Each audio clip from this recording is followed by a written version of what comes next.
Hi, George Rivera here with Simple Lending Mortgage. I just wanted to take a quick minute and go over a topic that has also been coming up quite significantly, and I just want to put it out there and hope it helps somebody. Right now, we're seeing, because the market is extremely a seller's market, and right now they're putting a lot of contingencies out there. They're putting a lot of stipulations for them to consider your offer, and I understand that you're trying to put your best foot forward, you're trying to put your best offer, and right now a lot of buyers are actually going above asking price. Now typically this wasn't it wasn't a big of a deal, because a lot of the predominant loans were FHA and VA. Both FHA and VA have an amendatory clause, an escape clause that actually protects the buyer, that if the house does not appraise for that purchase price, the buyer can walk away. That's essentially the word escape.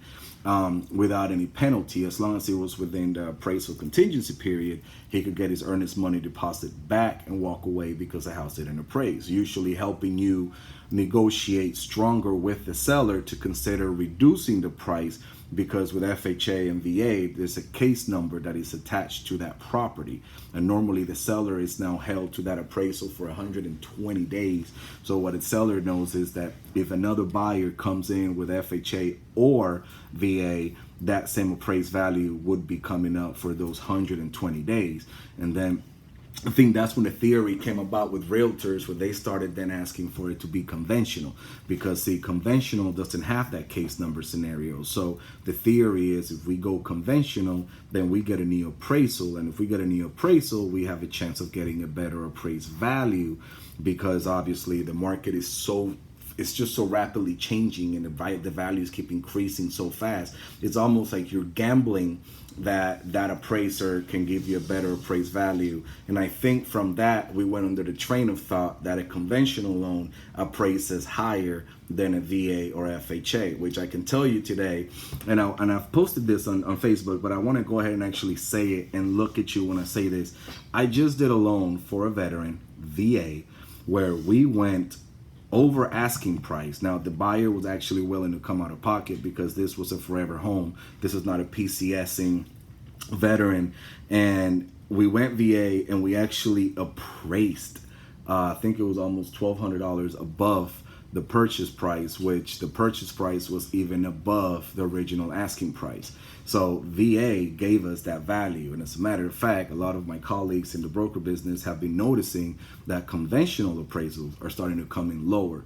So that theory was completely incorrect. It was just something that was flowing because of the new appraisal. It was just a new market appraisal compared to one that was already on file, because of the property being attached to the case number.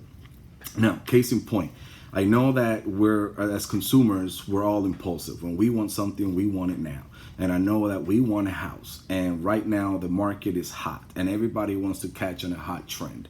If you're looking at a forever home, then by all means, if it's your home, your perfect home, it has everything you want, you see your family and your kids in it, and you want to go above asking price because you want to ensure that you get it, then by all means, do it. But be mindful when you go under contract how many of your rights you are waiving in that contract. Because if you go into contract and you're waiving appraisal, you're waiving that you're covering the gap, you're waiving contingencies, you're giving everything away for something that eventually you could have put yourself in a catch-22 box, and you could potentially lose.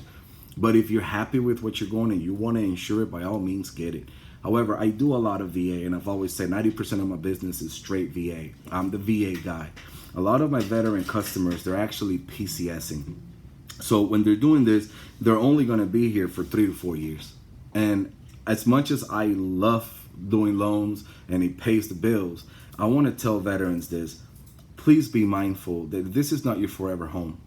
You're going all in on a property that you are waiving your rights, you are waiving contingencies, you are waiving appraisal gap, and you're willing to pay all of this out of pocket for a property that you're going to be surrendering in 3 to 4 years. And everybody's always looking, the market's going up, in 3 to 4 years I can sell it. You got to understand that when you're buying this and you're going that far in and paying all this excessive out of pocket, you're hoping the market's going to catch up to you.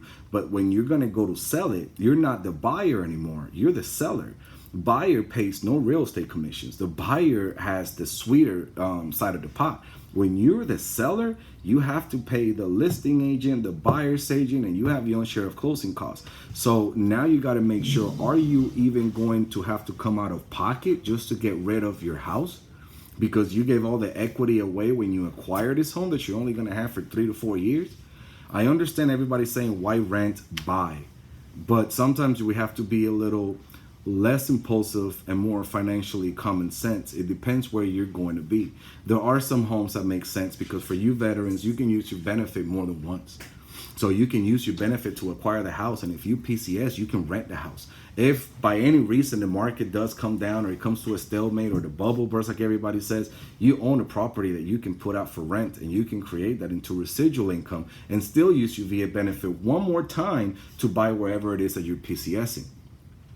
But it all makes financial sense when everything worked out in place. But when you come out of pocket so extreme, when are you ever going to get your equity back so you can properly liquidate the property when you go to sell it? Again, this video is just trying to drive in the idea, as consumers, we're very impulsive. And sometimes I think that we just got to slow just a tad bit to make sure we're not on the losing end on this hysteria real estate market that we're in. If you have any questions, especially about the whole VA, using it twice, and does the buyer pay real estate commission, does only the seller, feel free to leave me a like, share, help me with the Facebook algorithm. Leave me a comment, send me a message. My email's all over through my Facebook. Send me an email. I'll answer any questions. Again, I'm here for you. Thank you guys and have a good day.